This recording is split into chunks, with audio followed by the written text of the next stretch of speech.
Queria virar a página com vocês aqui agora para falar de outra discussão, agora em torno aí de viagens de ministros do STF, também do Procurador-Geral da República, o Paulo Gonet, que participaram aí de eventos jurídicos na Europa em um intervalo de 2 semanas, só que até agora o destaque aqui da reportagem é que não se tem informações sobre os pagamentos dessas viagens, envolvendo aí hospedagens também e o período fora do Brasil. Alexandre de Moraes, Gilmar Mendes e Dias Toffoli e também Gonet participaram de um fórum jurídico em Londres na semana passada e agora Toffoli e Gilmar também aparecem como confirmados para um debate em Madrid, na Espanha, na próxima sexta, dia 3 de maio. Tem também um terceiro evento também na capital espanhola entre os dias 6 e 8 de maio, que prevê aí a presença de Gilmar, de Toffoli, Cássio Nunes Marques e também do presidente da Corte, Luiz Roberto Barroso, além de ministros do STJ e de Gonet. Nossa equipe, inclusive, entrou em contato com a assessoria do Grupo Voto, que organizou aí o fórum dessa primeira viagem citada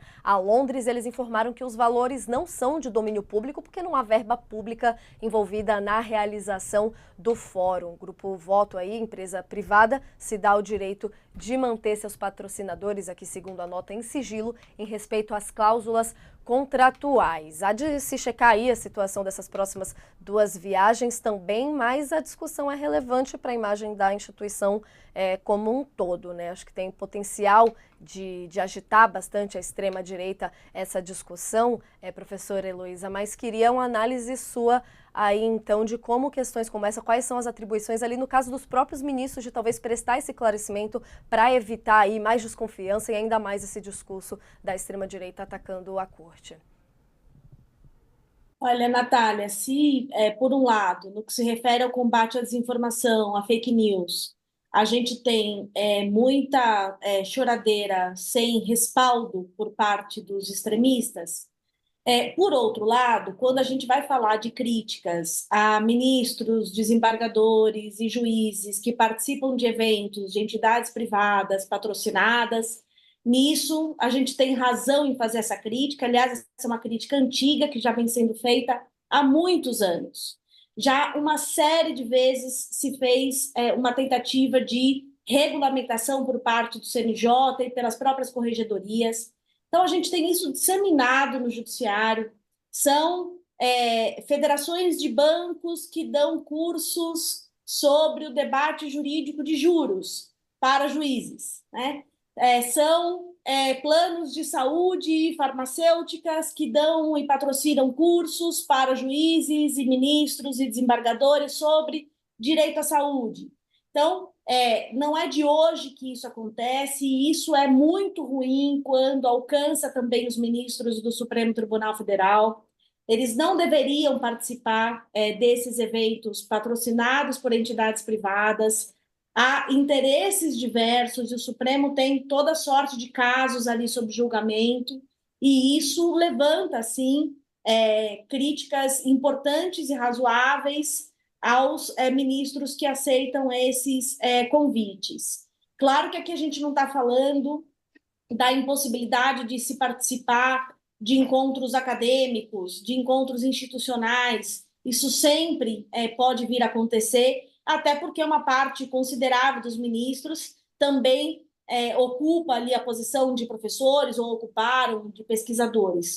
Mas eventos corporativos com esse viés de financiamento privado para contar com a presença de ministros, de desembargadores e de juízes, qualquer que seja a instância, isso é bastante equivocado e já passou da hora do Conselho Nacional de Justiça tentar aprovar uma regulamentação para isso, impedindo que isso aconteça em todo o judiciário, e os ministros poderiam, desde já, dar um exemplo e se negar a participar desses debates, dessas viagens, desses eventos todos.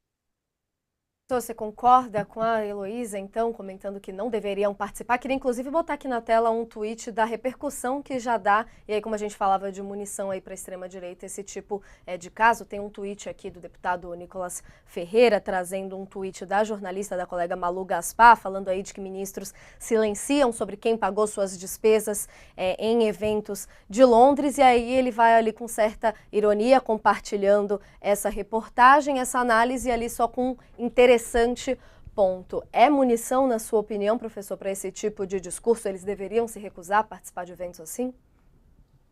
Olha, é munição sim, né? A Heloísa mesmo apontou, isso não é uma coisa nova, né? É um problema que já é apontado, ó, há muito tempo, né? Vou só fazer uma menção, né? Nosso colega aqui, o professor Conrado Mner Mendes, que é colunista até da Folha, quase toda semana escreve sobre isso, né? Está sempre falando desse problema, do que ele chama dessas relações promíscuas aí que existem entre ministros do Supremo Tribunal Federal e certos grupos empresariais. A gente vê eles participando de eventos não só no Brasil, mas lá fora. Inventou até aquela expressão, né? O Gilmar Palusa, para aquele evento que o IDP, do ministro Gilmar Mendes, que até é mencionado aí na matéria da Folha, da qual a gente está tratando, né, que ele promove, né, periodicamente em Lisboa, leva um monte de gente para lá, e agora esse evento, por exemplo, em Londres, com diárias caríssimas, né, com um restaurante com preços exorbitantes, assim, um negócio assustador.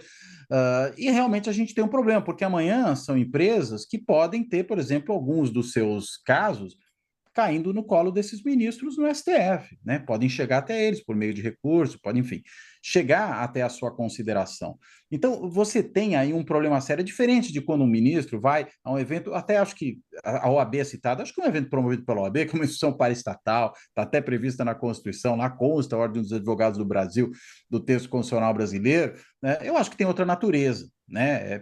É normal que um ministro supremo participe de um evento promovido pela OAB, eventualmente uma associação de magistrados, um evento numa universidade, um evento de natureza acadêmica, no instituto de pesquisa. Eu acho que tudo isso está perfeitamente cabível à participação pública, alguns desses ministros, inclusive, que têm atividade acadêmica. Né? O ministro Lewandowski, que agora se aposentou, era professor da Universidade de São Paulo, como é o Alexandre de Moraes, que até defendeu sua tese de titular nesses dias, né? Como é o ministro Barroso lá na UERJ, ou seja, é normal que os ministros participem desse tipo de atividade de natureza mais acadêmica, intelectual, de debate com a própria classe jurídica. Agora, quando a gente vai para eventos promovidos por empresas que, como diz ali o responsável por uma delas na matéria, tem a ideia de fazer uma conexão entre o setor público e o privado, a gente está falando de qual parte do setor público? É o judiciário, né, que pode julgar interesses desses grupos. Ou seja, uma empresa de lobby, vamos dar o nome que tem empresas dessa natureza. É muito complicado, né? E com tudo pago, um juiz que tem essa incumbência. Se não quer ter esse tipo de cobrança, ué, é fácil, basta não virar ministro do Supremo. Né? Pode continuar advogando, por exemplo, numa banca privada, ter outras atividades, onde você não vai ter sob seus ombros uma responsabilidade dessa natureza e o risco de um conflito de interesses dessa natureza. Eu acho que esse é o problema. Né? Não é um cargo qualquer. Não sendo um cargo qualquer, exige uma responsabilidade diferenciada, um comportamento diferenciado em certas situações. E acho que é isso que, sistematicamente, vários dos nossos ministros do Supremo não têm demonstrado. Né? Essa preocupação em deixar muito claro que eles não podem aceitar certos convites, porque isso compromete a sua imagem de isenção, mesmo que eles amanhã vão se comportar adequadamente quando um caso desse cair na sua mão, a suspeição sempre vai ficar. E a legitimidade das instituições consequentemente, dos atores que operam dentro delas, decorre muito desse tipo de postura. Né? E veja, não é só nesse tipo de coisa. A gente vê situações complicadas em que ministros do Supremo deveriam se declarar suspeitos em certas situações, não julgar certos casos, não se envolver, pedir a sua suspeição e não o fazem. Até quando você tem, por exemplo, escritórios de advocacia com parentes desses magistrados atuando ali dentro. E aí você fala, bem, mas é razoável que esse ministro atue nesse caso? Não me parece que é. E acho que nessa situação aqui dos seminários, dos simpósios promovidos por empresas para basicamente promover lobby, é mais complicado ainda.